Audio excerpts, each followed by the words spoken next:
the Greeks, which they wasn't. So again, as I told you guys before, the whole thing with the Persians coming in was a whole setup by the Greeks in the first place.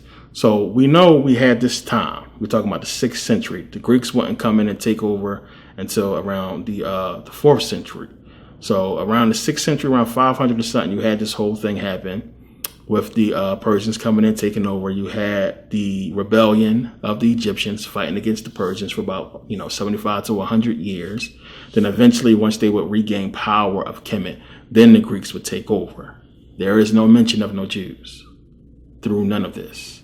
And as I said, during this time, we know we had in Israel was black Egyptians, no Jews. There is absolutely no mention of them in history during this time in this period, because again, they got to explain, well, wait a minute, you had some king of Judea, basically ruling in Egyptian Pharaoh's place for a little bit until we came back. How wasn't y'all there to be documented in this war with the Persians in no way, shape, or form? And that's crazy. So they have to basically say, well, during this time, we was away, just got free from Babylon and what have you, or they wasn't there and we came up later after it was over, whatever they want to use. But it doesn't fit with actual history and what we can prove to the fact that we know the Persians came in there and took over and was having these battles. So the Egyptians was able to hold them off and keep them from gaining full control for a long time. As soon as they got full control, what happened? Greeks took over. Okay, so 4th century BCE, we know what's going on. We know the Greeks come in, take over from the Persians, right? They took over. Now you have the Greeks ruling. We know what happened with Alexander dying and the whole wars of the successors, the Diadoches, them basically splitting up the territories. So now the area, Judea, was basically ruled by the Seleucid Empire. And you have Antiochus IV running this thing when you get down to the 2nd century BCE. And, after the wars is basically starting to die down and you understand what was going on around this time, it was Hellenization. And this is the part that, they can't explain this part. There's no way they can really explain it. And the way they do explain it, it don't fit. How, again, everybody is falling under Greek rule. Hellenization is rampant, but for some reason, they are allowing these Jews to exist and do what they're doing. Now, when you start reading through the little stories about all this, they say little stuff like, they would allow the Jews to do certain things, but not really be spiritual about their religion. But they didn't give the Egyptians the same courtesy or anybody else the same courtesy. But somehow, some way, these Jews who nobody's talking about was able to exist, and not only exist, practice their religion. It's bogus. It's bogus. So you had Antiochus IV running this whole thing. And you have the Jews, from their history, basically talking about how Antiochus IV was basically mean to them and had all these rules and laws and treating them bad, and eventually they rebelled, which there's absolutely no documentation or proof of Antiochus IV doing anything bad to any Jews. Just that simple. There's no mention of this. There's no proof of that he was even that type of person. So this is where the whole story of Hanukkah comes into place when you understand what happened in Judea. So you have with the whole story, this is where you have Judah, the Maccabee, and the whole story of Maccabees, where you have the Greeks basically take over the Jewish temple. And they in there and they got pagan idols and all this stuff going on in there. Supposedly, according to the Jews, a lot of the Jews, is where you see the whole Hellenized Jews, Jewish Hellenization. They want to sprinkle that in there to try to. It doesn't even make sense. It doesn't make sense for them to be creating these guys, and the whole purpose is Hellenization and getting people to convert and switch over to the beliefs and everything that the Greeks talk about, but allow the Jews to exist with their religion. It doesn't fit. It doesn't fit. Remember, around this time, it's the whole purpose of the Septuagint. Nobody's speaking Hebrew. they all speak in Greek. So if they would go as far as to have everybody speaking Greek, not really nobody speaking Hebrew, and if they would go that far, why would they allow them to practice this religion? Again, when I said the actions of the Greeks doesn't fit the letters of Orestes, and you're going to find out why later on. So, we know it's all bogus. So what supposedly happened is you had Judah the Maccabee and his brothers and a few other people, small army, basically supposedly go up against about 20 to 40,000 Greeks. And they fighting at the Jewish temple. And this small army of the Maccabees defeated the Greeks.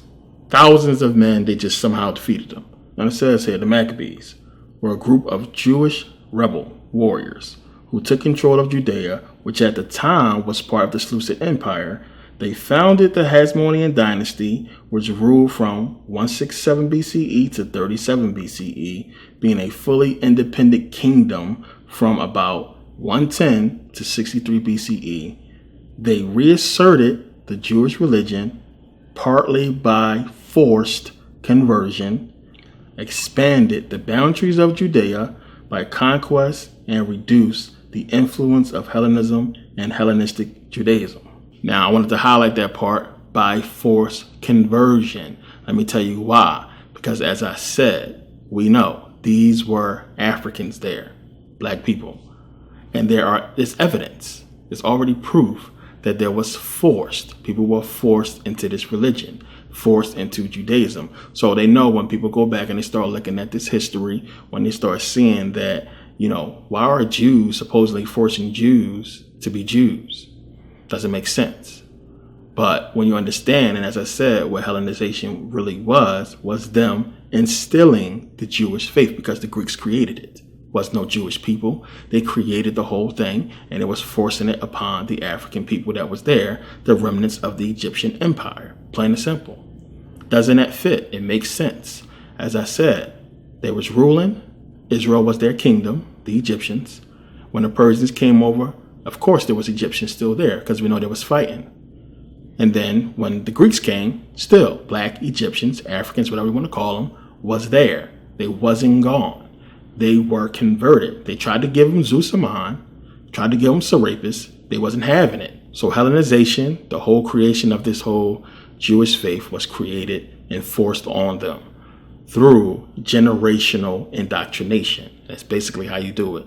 You start out with the kids. Plain and simple. When we teach the kids, they're going to grow up and teach their kids. And you make that system work like that. They had over 100 years to do it, people.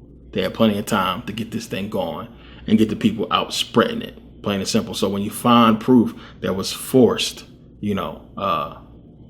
Jewish faith on people, this is what how they try to hide that fact. So how the story goes with Hanukkah is after they somehow defeated this huge army, and this little group defeated this huge army. They came into the temple. They seen the temple was destroyed and a bunch of pagan idols and stuff everywhere.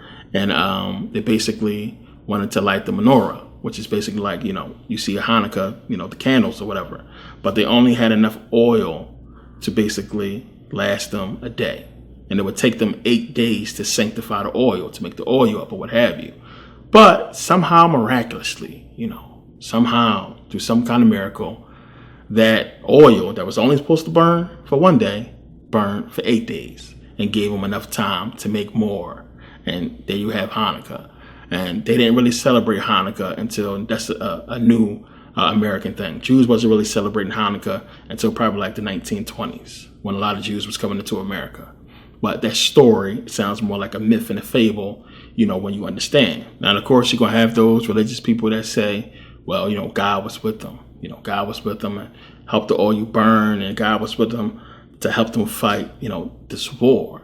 Now, all of that gives, a little bit more validity for them to the Bible when you say, when it's talking about in the Old Testament, how God was helping them fight all these wars against the Amalekites and the Girgashites and the Perishites and all that stuff like that. But in real history, where's these people? These names are not mentioned. But it gets people to say, well, maybe they just got the name mixed up. But we do have proof that this war happened, stuff like that, which, it's not no proof of this war with the Maccabees, no proof. So a lot of people say that. So what happened? You had Demetrius the First Soter, who was basically nephew to Antiochus the Fourth. He basically escaped or left Rome without the permission of the Romans, came into Judea and basically crowned, or Jerusalem or what have you, basically crowned himself king. He said, I'm the rightful king, I'm supposed to be on this throne, and I'm basically going to go kill them damn Maccabees. Now, while this is going on and they're getting their men together, what have you, the Jews were smart. They understood that eventually, Rome would take over. Rome was pulling the strings. And that, the Romans was basically, behind the Greeks, and the Greeks was messing up. They couldn't stop fighting each other, and the Romans would eventually take over. And they went, you had Judah, the Maccabee, and they basically went and signed a treaty with Rome to basically, smooth everything out, say, I know y'all going to take this shit over. We might as well be cool with y'all. But Demetrius the First didn't care about none of that. He basically got his men together. He went there and supposedly brought, a bunch of dudes. Now, remember, they just had fought and defeated like 20 to 40,000 men, beat them easily, according to their story. But somehow the men this time said, well, it's too many of them. Let's get out of here. This is their story. It's too many of them. We can't beat all these men. No, let's go. But you miraculously just did this. You just defeated them before, supposedly with God's help. And God going to be with you. Where's the faith? No faith this time. They said, hey, this is how they try to make the story make sense. Hey, it's too many people. Let's get out of here. We can't beat these guys.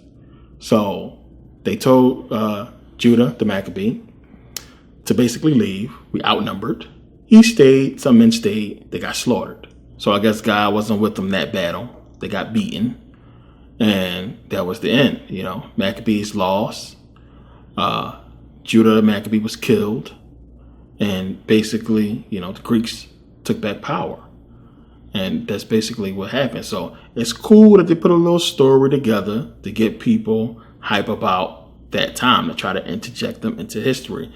Yeah, we did take over, we won and we defeated this huge army, but, they took it back. It takes away the specialness of Hanukkah when you really pay attention to that. It makes it all bullshit, which I believe a lot of Jews believe it was bullshit, which is why they didn't really adopt the whole thing in the beginning. It's more of an American thing, which is why everybody comes together and talks about Hanukkah. But when you really get into the story, it don't fit. It doesn't make sense. And there's no proof of it, by the way.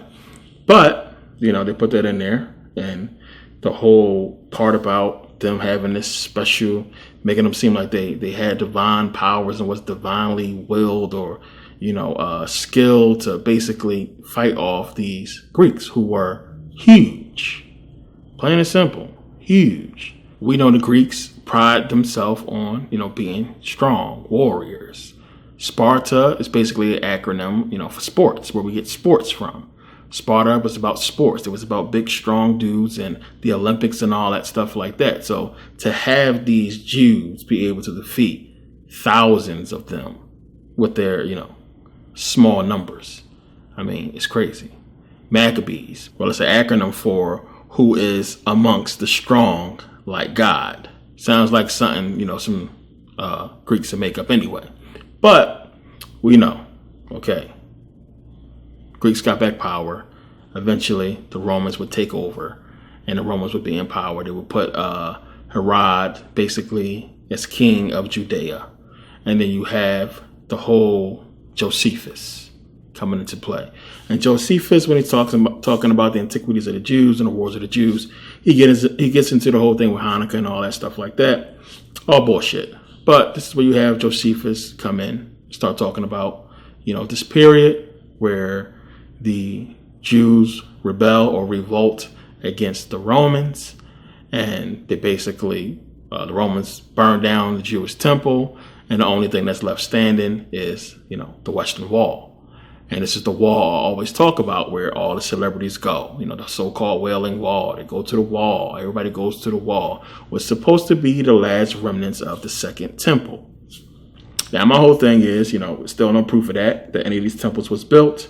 And another thing is, if the entire temple went up in flames, whatever was made of, it looked like it was made of the same stuff as the wall. So you would think, man, if this wall is still here, still standing, still strong, that the rest of the temple would have been standing as well. But they can go there and point to any wall that was built that's high, that looks, amazing, and say, well, this was the wall. Here's the proof that the temple was here, it was burnt down, and this is the Wailing Wall, and everybody comes here, and then, this is why they go to that wall. So now you understand what that's about. It has to do with the whole war of the Jews against the Romans. And it's weird because they did have that treaty, and supposedly the Romans wasn't treating them bad. Who knows what happened? Again, it's a whole nother question you still got to look at, is why would the Romans allow them to come and keep this religion? Remember, another thing, the Romans kept Hellenization going when they took over. So why is these Jews getting this courtesy? What's going on?